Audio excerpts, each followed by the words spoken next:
Good Friday evening, Bills Mafia. It is Matt Parrino and Ryan Talbot with you as promised, 6 p.m., a little after 6 p.m. here, 2 days ahead of week 3. The Bills are getting set to face the Washington football team, and we're going to dive into this a little bit deeper tonight. 25 shorter minutes or so edition of the show. I'm excited to get into a couple things that we have, but before we get into any of that, Ryan, we got a little contest going on right now. You haven't been in Buffalo, but tell them what's up right now.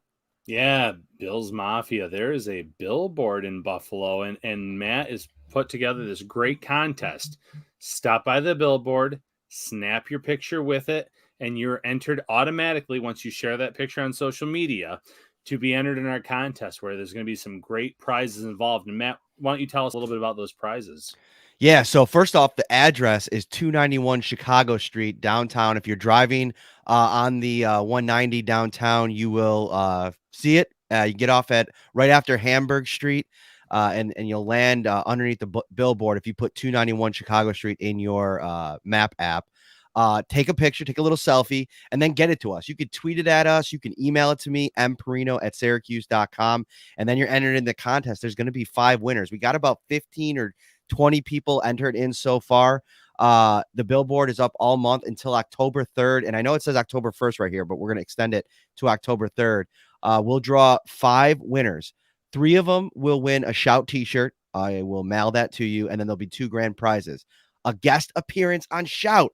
So we will bring you into the show for an entire episode. You get to pick which episode you want to come on, maybe even with a couple guests lined up. We'll see, but that's going to be a fun fan experience. And then the grand prize is dinner, wings and beers with myself and Ryan Talbot at the wing joint of your choice. If you live outside of Buffalo, you can still enter, and we could try to figure it out. Maybe if you're going to get back to Buffalo at some point, we could figure it out then.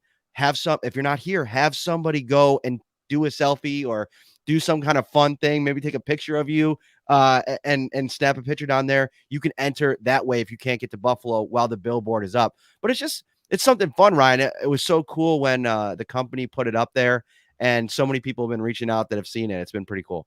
Yeah, it's been awesome. I've had some people come up to me and take pictures of the billboard itself. They didn't maybe stop and get the selfie, but they've shared that with me, and I think that's pretty awesome. So it's nice when people reach out, and whether it's the selfie, whether it's just a shot of the billboard, or people coming and sending us messages and saying how cool they think that is. So we really appreciate the support. We love it. Like you said, it was awesome that the company did that. So thank you. I saw on YouTube, Matt, we're approaching 4K subscribers. That's pretty impressive from where we've been, right? We started April 2020, correct? No, we started this channel right after the Baltimore game. That's right. But we've been doing this. Okay. Yes. But yeah, it's been. Oh yeah, by the way, Cody says nice shirt. This is the shirt. This is the shirt that you will win in the contest. But yeah, 4K subscribers on YouTube. You guys have been awesome taking care of us. We're growing this channel by leaps and bounds. It's awesome. And don't forget, you can always subscribe to the audio version as well. You can get it on Apple, Spotify, Google, Stitcher, anywhere you get your podcasts. That way, if you miss a part of the live show, you can always get it on your phone whenever you want it.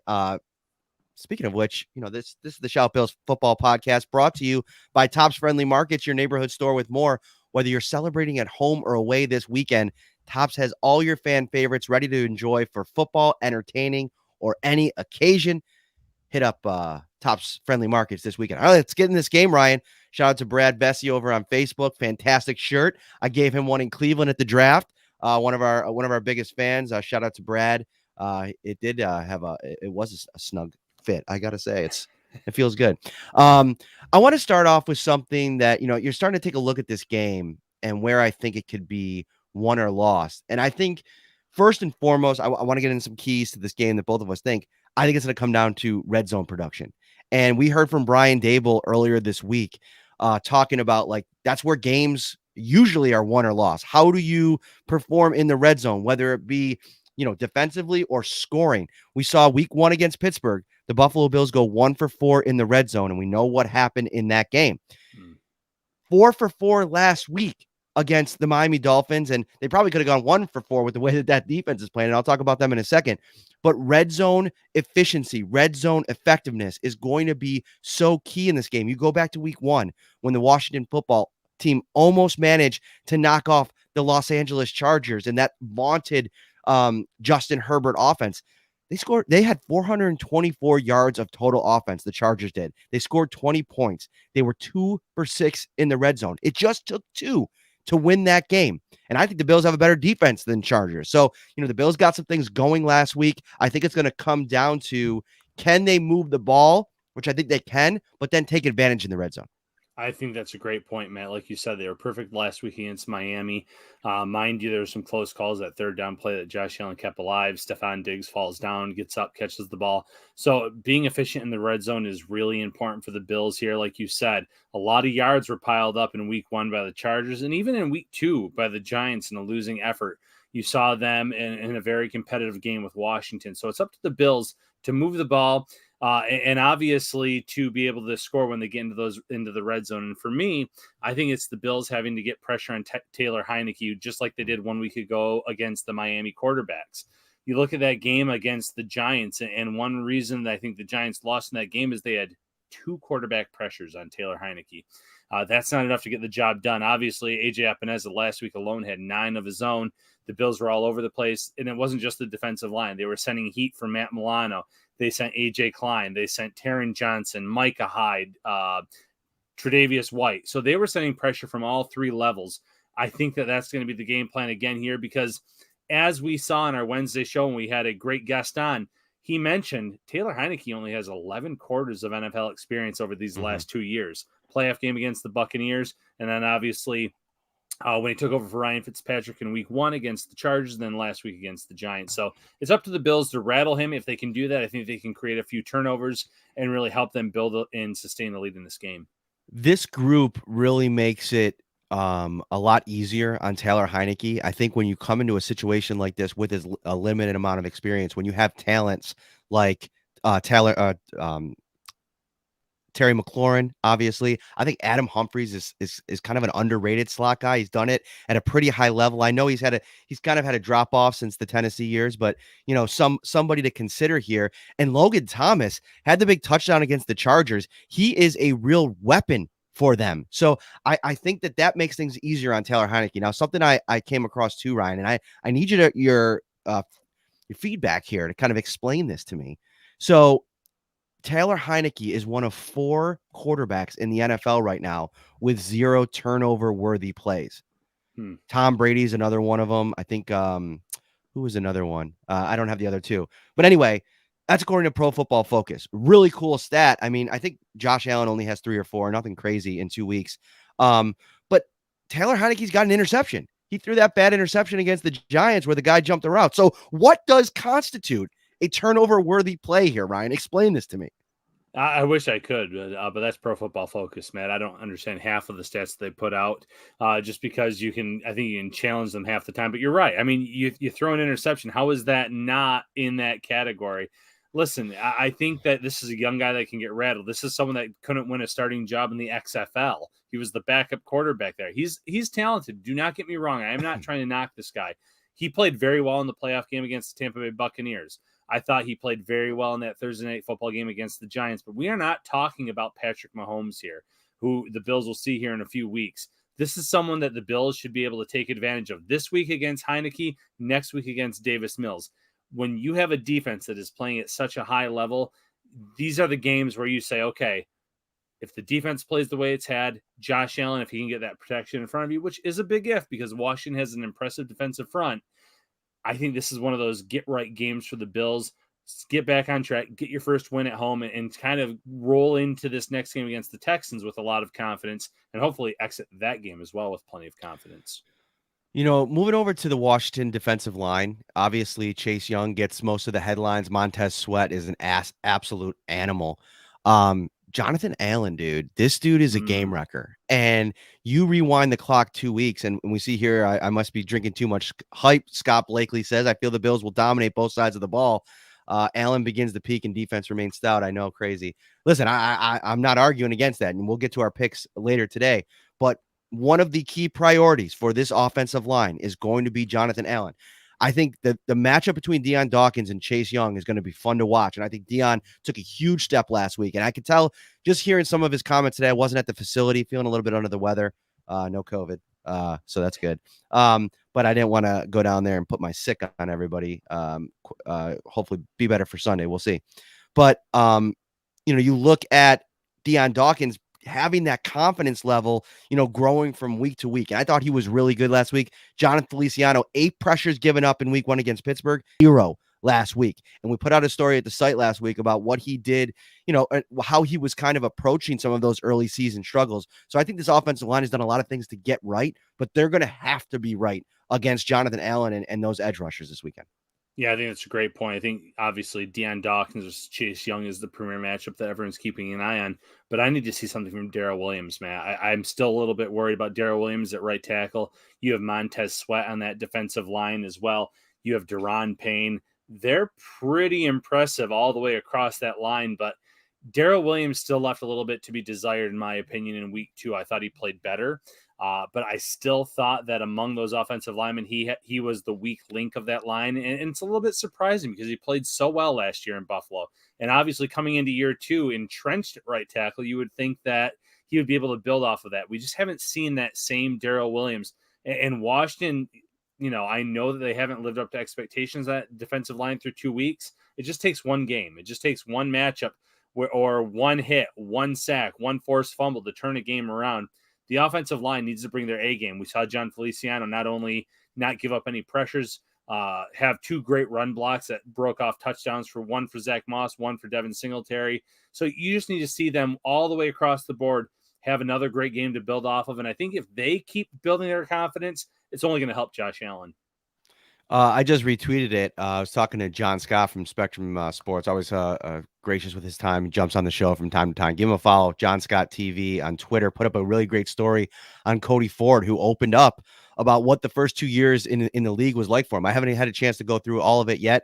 I knew that he was working on it yesterday. I just retweeted it. But, some of the things that he told me after he walked out of the interview with Ford was, how much playing tackle where he struggled early on, how much he has kind of liked moving inside, and now being at one spot, I feel like he's kind of trending in a direction towards confidence level. I saw one play during that game, Ryan, where I almost felt like Cody Ford, who's in his 3rd season, kind of looking over at Darrell Williams like, hey man, what are you doing? What were you doing out there? So I agree with you. I think this goes back to the start of training camp with Darrell Williams. Maybe we should have talked about this a little bit more, how much Greg Rousseau was winning against him one-on-one. Like you don't see that too often, even for a vaunted, top tier, top 10 pick pass rusher. I mean, the Chase Youngs of the world would probably have their work cut out for them against a veteran $10 million a year tackle. And that just has not been the case all spring and all summer. Yeah, it's a concern, and something needs to change quickly because listen, the Bills do have Spencer Brown waiting in the wings, but how quickly do they want to get him out up there on the field? That's the $1 million question. I think Brown, athletically, he jumps off the charts. There's no denying that. You look at his RAS score, and he's just one of the most athletic tackles that's been in these NFL drafts in the last decade. So it's there, but there's a big difference between being athletic and being able to handle blocking some of the best in the game as a rookie, as a 3rd round pick. So they obviously don't want to throw him into the fire, but if Darrell Williams keeps struggling, I think there's going to be more of an open competition than people expect. We've seen Cody Ford shine a little bit this year as a guard. Mitch Morse has been a solid presence. Feliciano had a huge bounce back game, and the same can be said for Deion Dawkins.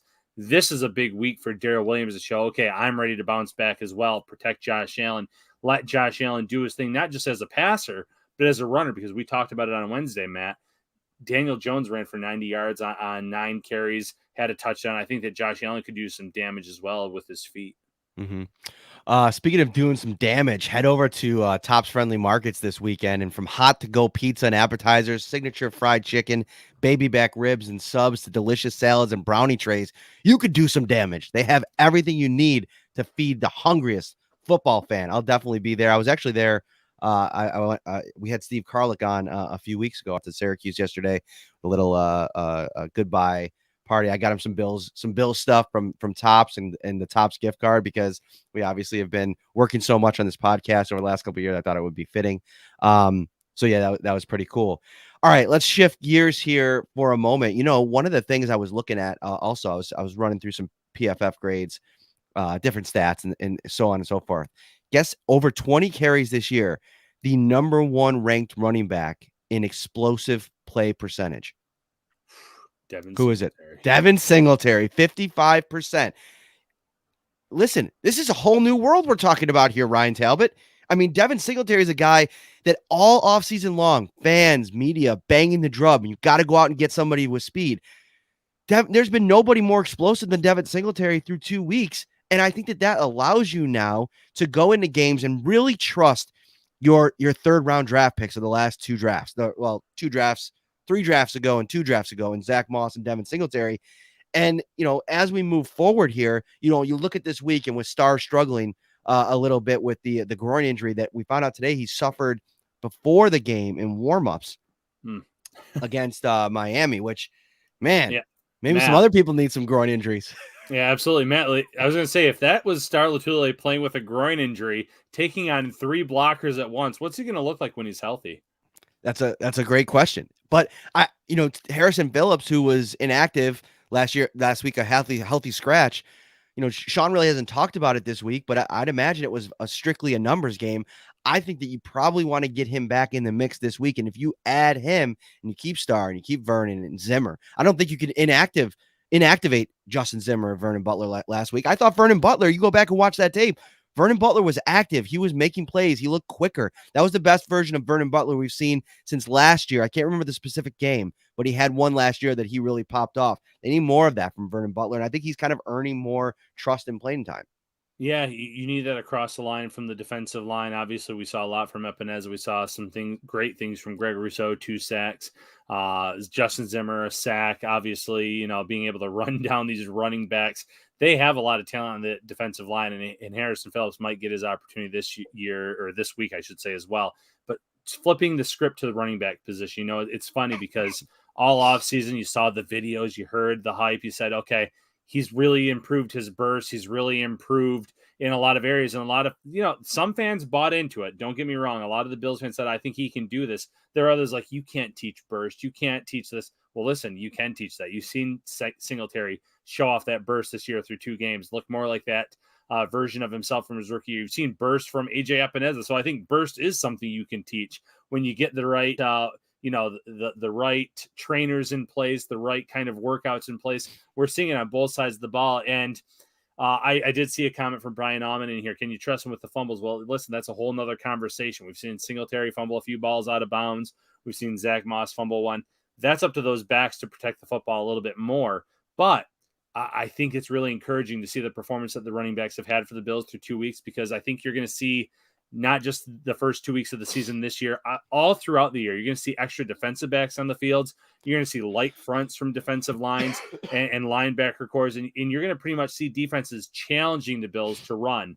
And if Devin Singletary and Zach Moss can keep this up over the course of the season, then opposing teams, that's not going to work anymore. Bills are going to run the ball and run it with success, and that's going to open things up for Josh Allen and company.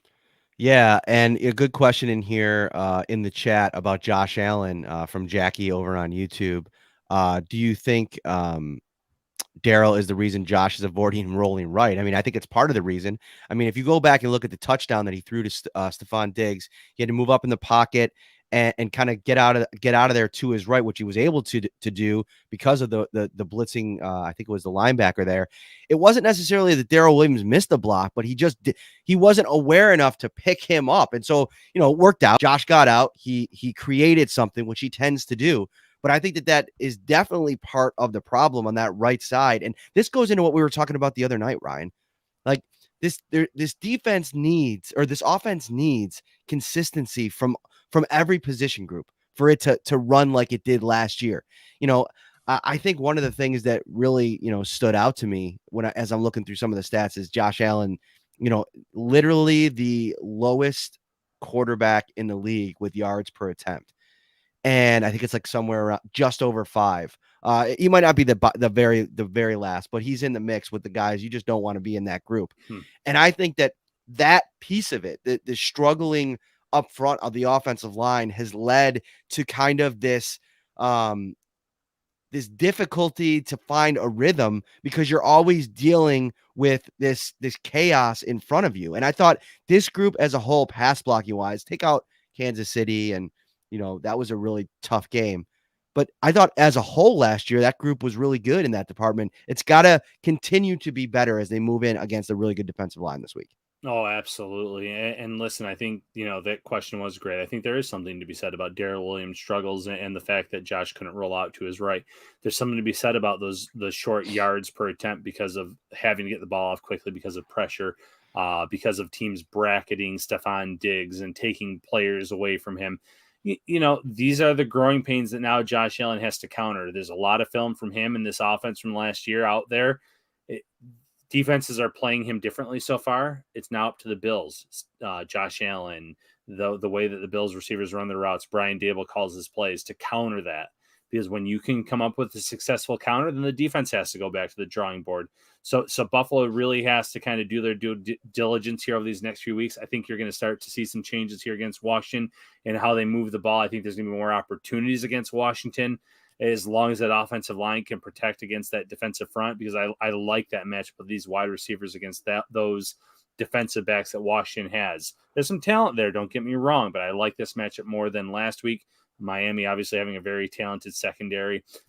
Then, like I said, what we saw 1 week ago, I did see something in here in our comments, Matt. Hope Sarlatulele plays from Scott Blakely. Scott, there's no reason to think that he's not going to. No injury designation. After today's practice, he was a full participant. There's only 2 players that are listed as questionable, so fully expect to see Starla out there on the field on Sunday. Yeah, I want to get into the receivers real quick, but before we do, let's talk about that injury report today. Justin Zimmer over Harrison Phillips. There was a fan in the comments that seemed to take some issue with that. Justin Zimmer's been better. And through 2 weeks, he's been explosive. He's been a playmaker. He's got a never ending, never stopping motor that I think that resonates with the coaches. And so I think Zimmer has earned the snaps that he's getting. And so I think that we'll continue to see Zimmer, whether or not Harrison is active, either way.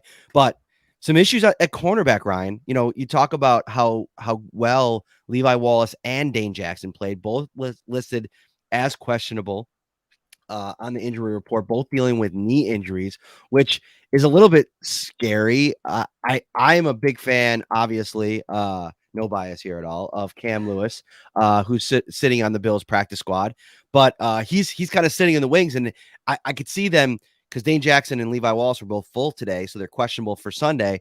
I could see them both being brought in, and then Dane Jackson maybe being that first practice squad elevation tomorrow before the game, just to have that insurance in case either of those guys get banged up in this game. Yeah, Cam Lewis might be elevated up, and like you said, you have Dane Jackson and Levi Wallace listed with knee injuries. You mentioned it, though. Both listed as questionable. It looked like when Levi left, a lot of people assumed it was cramping. It looked like it was cramping the way they were stretching him out. The fact that they were out here, full participants on a Friday, that's good news for the Bills. I think they're both leaning towards playing. But listen, cornerback is one of those areas where the Bills did not have a lot of depth this offseason. They've had a lot of young guys, a lot of players that struggled. So that's why you work out a Quentin Dunbar. That's why I'm sure they're going to continue to look to see who's out there, who's available. Maybe even as the trade deadline approaches, maybe they swing a trade for someone. When you're in this championship window, you always have to be making sure that you have someone waiting in the wings in case there's an injury. So, there's still some big names out there that might have some troubles. There's a Richard Sherman that we've talked about a lot this offseason. A lot of teams are starting to show interest in him. Maybe that's a path they go. Maybe Dunbar's brought in. But they do have some faith in Cam Lewis. They obviously have faith in what Dane Jackson can do when he's healthy. But when you have your number 2 cornerback in Levi Wallace, who's a little bit banged up right now, his top reserve banged up, it's a concern because we're not that far away, Matt, from matchups against the Kansas City Chiefs, Tennessee Titans, and you got to make sure that you have the best of the best out there. Yeah. Just going through the injury report a little bit here.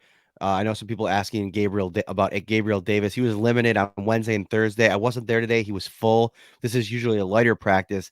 I still thought yesterday he was doing some work as he was running some routes and favoring that ankle a little bit. I think that was a big reason why he played such a limited amount last week. So I think that they could still kind of be cautious with him this week. And if it means more Dawson Knox, I think that they're comfortable with that at this stage. Looking at this receiving core, we talked to Emmanuel Sanders yesterday, and it was funny. He walked out and you could tell it was windy at the facility. Like it was like 60, but the wind made it feel like 50. One of those really sub elite fall days, if you will, in Orchard Park. And he was looking around, he was shivering in a hoodie, and he was like, man, this is terrible. And somebody was like, well, you're from Denver. You played in Denver all those years. And he's like, this ain't Denver. When it's 60 in Denver, it's sunny out. There's no wind like this. Like it's just different. And it is. And he said, what he's here to do is win, win in the regular season, win a Super Bowl. And then he's going to throw up the deuces, be out, go on a beach somewhere. And then everybody else could have the cold weather is what he said. But, I think this is a big game for Emmanuel Sanders. I think he's starting to get comfortable in this offense. One of the things that I don't think that I necessarily, accounted for was that, I was thinking about this. John Brown, in a lot of ways, was probably a better complement to Stephon Diggs, like just at the jump from when they were paired together than when Emmanuel and Stephon Diggs were paired together, because I think Diggs and Sanders are a little bit more similar in the way that they play the game. John Brown is a little bit more finesse kind of wide receiver. And I don't think that's a bad thing. I think that they could probably figure it out. But I think that that's why it's been a little bit clunky at the start. But I think it comes down to, Emmanuel Sanders said something interesting. He said, week one, we were going in there and we were like, we got to get open. We got to run our routes. And, they kind of, went into Miami last week, and now they're holding over to this Washington week.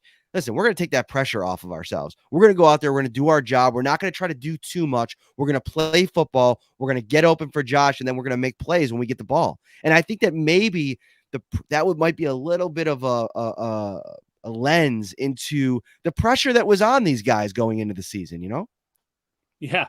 Listen, there's a ton of pressure on these guys. They looked like the greatest show on turf at times last year with the way they were moving the ball through the air. So you come into 2021 and you're expecting the same. But like we talked about earlier, Matt, there's a lot of film on the Bills offense from last season and the success that they had. And speaking to your point, another reason that John Brown and Stephon Diggs off the jump may have been a better pairing, Brown had a year of experience in this offense. He had experience with Josh Allen. He had that chemistry already built. This offseason, Emmanuel Sanders was dealing with a little bit of a foot injury here and there. He missed a lot of time. They maybe couldn't work out the little intricacies in terms of building that chemistry together. We're starting to see it now, that deep pass in the Miami game. They missed it in the first game against Pittsburgh. So I'm sure as this year goes on, they're going to get more on the same page. They're going to connect a little bit more as well. Diggs is going to be Diggs. Beasley's still going to be a guy in the slot that you can trust. And then you still have Gabriel Davis, who, like you said, last week was nowhere near 100%. He was still active. He wasn't out there much. As he heals from this, he's going to be more and more of an important contributor. He was one of Josh Allen's favorite targets when he had to scramble out of the pocket and wait for someone to get open. One of his favorite targets along the sidelines. When you have all four of them going, when you have that chemistry working with Josh and Emmanuel Sanders, that's when this is going to really be at its best. And like you said, now that they're kind of taking the pressure off themselves and say, we're just going to go out there, we're going to play. This is something they've been doing since they were kids. I think that this is a matchup that could bode well for them. I tweeted something during the game at halftime when people were freaking out about the offense. And I said, Bill's offense scored 1 touchdown last week. They have 2 in the first half this week, just offering some perspective. Offense has work to do, but anyone remember how it started last year in September and then what happened in October? And I think people didn't really understand that at the time. They were reacting to how not 2020 Bills offense, the 2021 Bills offenses look so far. And I think that they weren't kind of really giving it the thought of what I was meaning by that, because you fast forward the clock. You talked about that hot start with John Brown in the offense and the way they scored in Miami and the way that they were moving the ball up and down the field against the Rams defense, right? The wheels fell off against Kansas City, against Tennessee. That can't happen this year. That Kansas City game, there's so much importance on that game, Ryan. Like, it's a regular season game. But you know what? That could be the difference in home field advantage. And I'll tell you right now, that's what this team is still focused in on. Sure. That's the number one goal. But that should be, with the talent on this roster and the fact that you just paid $258 million to your quarterback, that should be a foregone conclusion at this point. That's what good teams do. You got to get home field advantage if you want to give yourself every chance to go to the Super Bowl. And if this offense comes out of the gates and is flying high and putting out all this tape in September, maybe this Brian Dable's been a little bit vanilla by design, because he's eyeing that game and the importance of that game and doesn't want to. Now, Kansas City's defense has been actually, funny enough, one of the worst in the NFL so far. Oh, terrible. Lamar Jackson was able to do anything he wanted the other night against them. So maybe that game turns out a little bit different. But Spagnuolo versus Dable / Allen has not gone well the last two times. It's got to go well this time. Absolutely. And there's even something mentally about that, not just winning or claiming the number one seed in the AFC. There's that mental hurdle of, we got to be able to defeat this team in the regular season, so that when it comes playoff time, we don't have that block in our head saying, man, this is the team we just can't get by. Baltimore, before this game this season, that's how they felt, that Kansas City had been their kryptonite. They had beaten them pretty handily over the course of the last few years. And then it looked like at one point it was going to kind of be the same old kind of game, but then Lamar had a great game, Lamar Jackson and company. And when when it was all said and done, they won that game. I think the Bills need a game like that against Kansas City to show that, not just for the number one seed in the AFC, but hey, listen, come playoff time, we can do this again. We can go toe-to-toe with them offensively. We have just as much firepower. And then defensively, the Bills through 2 weeks are in a much better spot than Kansas City, who they could not stop the Browns in week one. If it hadn't been for, the punter dropping that snap and getting tackled, that game may have been in the Browns' favor. And maybe we'd be sitting here talking about Kansas City being 0-2 through 2 weeks, which is pretty unbelievable to think about. But the offenses look good. The defense, not so much. Buffalo right now, their defense, talking about red zone at the top of the show, Buffalo's red zone defense is allowing touchdowns on only 16.6% of drives this year. That's number one in the NFL, Ryan. So when the bend but don't break model that Leslie Frazier and Sean McDermott have employed for so long, it's being executed and run right now at the most elite level in the NFL. I think this defense is playing with a ton of confidence. I think Taylor Heinicke comes in here in the environment, dealing with the fans, and it's going to be a rabid environment on Sunday, I would imagine. The Bills able to get the offense going in a more, similar direction to what we saw last season. 31-20, that's my pick. All right. I have 34-17 Bills. One of those touchdowns is a pick six for this defense. I think they're going to be able to get after Taylor Heinicke. They're going to be able to create a turnover that someone in the secondary returns for a touchdown. Maybe it's Poyer, Hyde, one of the cornerbacks. I don't know. I think it happens later in the game when they're trying to close the gap on a Bills lead. I think Josh Allen looks better. This run game picks up where it left off, and the wide receivers do kind of get over that, not necessarily mental hurdle, but they go out there and play looser. I think they've been playing a little bit tight. I think defenses have been playing them different. I think they have a lot of success in this game. So the Bills win it 34-17. Beautiful. If you're watching on YouTube, thank you so much. Hit that like button and subscribe before you get out of here. Every time we go live, it'll send you a notification so you're in. We started at the top of the show. If you just joined us, we explained the contest that we're running. We got a billboard in downtown Buffalo. Go snap a selfie with it. Get it to us, tweet it at us, email it to us. You get entered into the contest. The prizes are great. And then, we're brought to you by Tops Friendly Markets. Are you hosting a large party this weekend? Check out Tops' huge selection of party platters for a delicious, effortless, and affordable, no-stress way to impress. For complete details, stop by their carry-out cafe or visit topsmarkets.com/fantasy foodball. Ryan Talbot, final thought. Final thought. Looking forward to seeing the Bills at home again, seeing if they can bounce back from that week one loss at Highmark Stadium. I think the stadium will be rocking. It's going to make it very tough for an inexperienced quarterback in Heinicke to be successful over 4 quarters. For Ryan Talbot, I am Matt Parrino. We will be live after the game on Sunday. Watch your Buffalo Bills play a football game. Watch us after the game. We usually go live 2 to 3 hours after the game because I like to get into the locker room. not the locker room, the press conference room, do the interviews. We'll write a little bit, then we'll give you guys some time to marinate, and then usually between those 4 o'clock games and the 7 o'clock game or the night game, we try to go live. All right, guys, we'll see you